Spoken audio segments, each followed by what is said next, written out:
Share बाजारों में भारी गिरावट के बीच जब पूरी दुनिया के अरबपतियों की दौलत में जबरदस्त कमी आई है, तब एक शख्स ने अकेले करीब 12.7 बिलियन डॉलर यानी कि भारतीय करेंसी में करीब 1.6 लाख करोड़ रुपए की कमाई बाजार से कर ली है।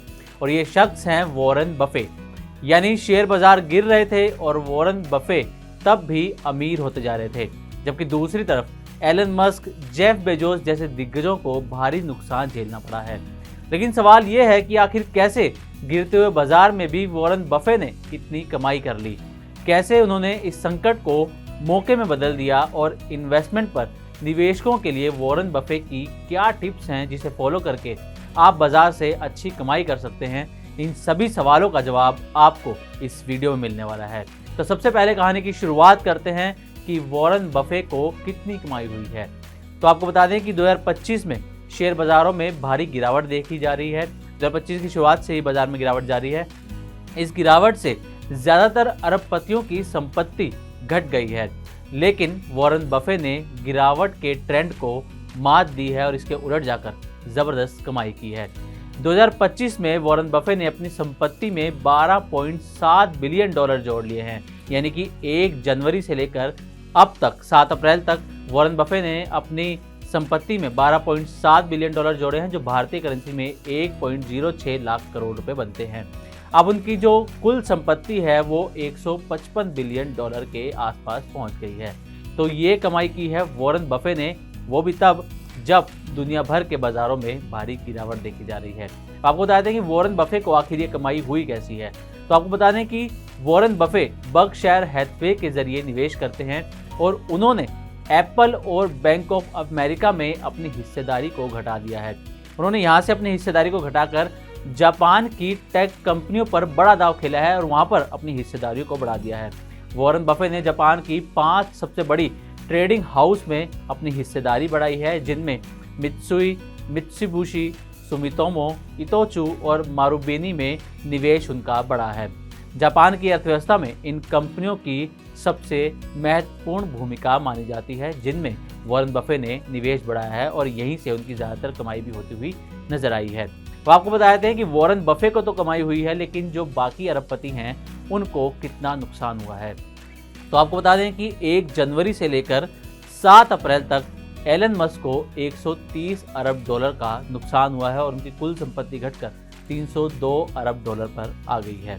वहीं दूसरी तरफ जेफ बेजोस को 45.2 अरब डॉलर का नुकसान हुआ है और उनकी संपत्ति 193 अरब डॉलर पर आ गई है। मार्क जकरबर्ग को 28.1 अरब डॉलर का नुकसान हुआ है और उनकी जो कुल एसेट्स हैं वो 180 अरब डॉलर के आसपास आ गए हैं। बर्नार्ड अर्नाल्ट 18.6 अरब डॉलर का उनको नुकसान झेलना पड़ा है और कुल संपत्ति जो है 158 अरब डॉलर पर आ गई है। बिल गेट्स को भी नुकसान हुआ है और इन्हें 3.38 अरब डॉलर का 1 जनवरी से लेकर 7 अप्रैल तक नुकसान हुआ है और इनकी जो कुल संपत्ति है 155 अरब डॉलर पर आ गई है, जो कि वॉरेन बफे के ही बराबर है। तो आपको बताते हैं कि वॉरेन बफे के इन्वेस्टमेंट टिप्स क्या हैं, क्योंकि वॉरेन बफे को सबसे सफल निवेशक माना जाता है और इनके जो इन्वेस्टमेंट टिप्स हैं उन्हें इन्वेस्टर्स काफ़ी फॉलो करते हैं। तो इसलिए आपको एक बार इनके टिप्स भी बताते हैं। तो उनका कहना है कि जब लोग मार्केट से डरें तब आपको मार्केट में निवेश करना चाहिए, यानी कि जब लोगों को लग रहा हो कि मार्केट गिरने वाला है, वो अपने निवेश को कम कर दें, तब उस वक्त पर आप अपने निवेश को बढ़ा दें। और इसी के साथ उनका ये भी कहना है कि हमेशा लॉन्ग टर्म निवेश के बारे में ही सोचें, क्योंकि शॉर्ट टर्म में आपको ज़्यादा मुनाफा नहीं हो सकता। उनका ये भी कहना है कि शेयर बाजार में जो निवेश करता है उसे हमेशा पेशेंस रखना चाहिए। पेशेंस रखने से लॉन्ग टर्म में अच्छा मुनाफा हो सकता है। इसके साथ ही उनकी एक टिप ये भी है कि शेयर की क्वांटिटी पर नहीं, क्वालिटी पर फोकस किया जाए। ये नहीं कि शेयर सस्ता है तो उसको ज़्यादा ले लेते हैं, बल्कि आपको ऐसे शेयर लेने चाहिए जो फ्यूचर में अच्छा प्रदर्शन कर सकते हैं, चाहे उनका दाम थोड़ा ज़्यादा हो। और साथ ही उनका ये भी कहना है कि हमेशा सोच समझकर ही निवेश करना चाहिए। इसके अलावा अच्छे कारोबार वाली कंपनी में ही निवेश करें, ये भी वॉरेन बफे की टिप है।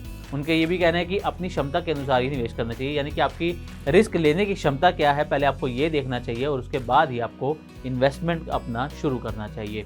और जब बहुत ज़्यादा ही इमरजेंसी हो, बहुत ज़्यादा ज़रूरत हो, तभी कर्ज लें। इसके अलावा कर्ज लेने के बारे में ना सोचें और ना ही कर्ज लेकर बाजार में इन्वेस्टमेंट करें। इसके अलावा उनकी एक टिप ये भी है जो सबसे महत्वपूर्ण है कि बाजार के उतार चढ़ाव से डरे नहीं, क्योंकि लॉन्ग टर्म में बाजार ने हमेशा अच्छा रिटर्न ही दिया है। इसलिए अगर बाजार में उतार चढ़ाव आता है तो वो ज़्यादा लंबे समय तक नहीं चलता, इसलिए उतार चढ़ाव से बिल्कुल भी ना घबराएं। तो ये थी वॉरेन बफे की बाजार में गिरावट के बावजूद हुई जबरदस्त कमाई की डिटेल और उनके कुछ महत्वपूर्ण टिप्स। अब आपको जाते जाते आज के शेयर बाजार का हाल भी बता देते हैं। कल यानी कि ब्लैक मंडे की भयंकर गिरावट के बाद आज 8 अप्रैल को भारतीय बाजार जोरदार रैली करता हुआ नजर आ रहा है। शुरुआती कारोबार में सेंसेक्स 1100 से ज्यादा अंकों की तेजी के साथ काम करता हुआ 74,255 के लेवल पर नजर आया, तो वहीं निफ्टी 353 अंक उछलकर 22,515 के स्तर पर कारोबार करता हुआ नजर आया। कारोबार के दौरान सभी सेक्टर में तेजी देखने को मिल रही है। सेंसेक्स के सभी 30 शेयरों में तेजी नजर आ रही है। सबसे ज्यादा तेजी मेटल और रियल्टी के शेयरों में देखने को मिल रही है। भारतीय बाजार के अलावा अमेरिकी शेयर बाजार की बात करें तो सोमवार को अमेरिकी बाजार लगातार तीसरे दिन गिरावट के साथ बंद हुआ था। इसकी बड़ी वजह बनी राष्ट्रपति डोनाल्ड ट्रंप की तरफ से चीन के खिलाफ और भी सख्त टैरिफ लगाने की धमकी, जिससे ग्लोबल मार्केट में तनाव और बढ़ गया है।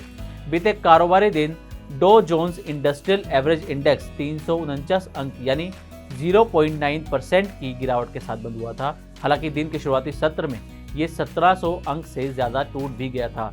बाद में निवेशकों की खरीदारी से इसमें रिकवरी आई और दिन भर में इंडेक्स में 2595 अंकों की रिकॉर्ड तोड़ उतार चढ़ाव देखने को मिला। वहीं S&P 500 इंडेक्स और नेस्डेक कंपोजिट इंडेक्स में भी भारी गिरावट देखी गई थी। तो उम्मीद करते हैं कि वॉरेन बफे की कमाई, बाजार में भारी गिरावट और अमेरिकी बाजार की स्थिति पर हमारी रिपोर्ट आपको पसंद आई होगी।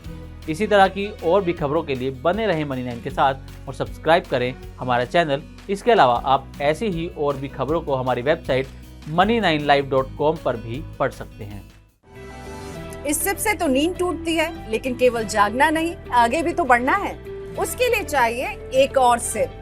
हर महीने छोटी छोटी रकम के इंस्टॉलमेंट यानी सिस्टमैटिक इन्वेस्टमेंट प्लान से शुरू कीजिए निवेश। लेकिन पैसे बढ़ाने वाली कौन सी सिप आपके लिए रहेगी अच्छी? म्यूचुअल फंड सिप से जुड़े हर सवाल का जवाब मेरी सिप मेरा सवाल। सोमवार से शुक्रवार 4 बजे मिलेंगे हम सिर्फ मनी9 पर।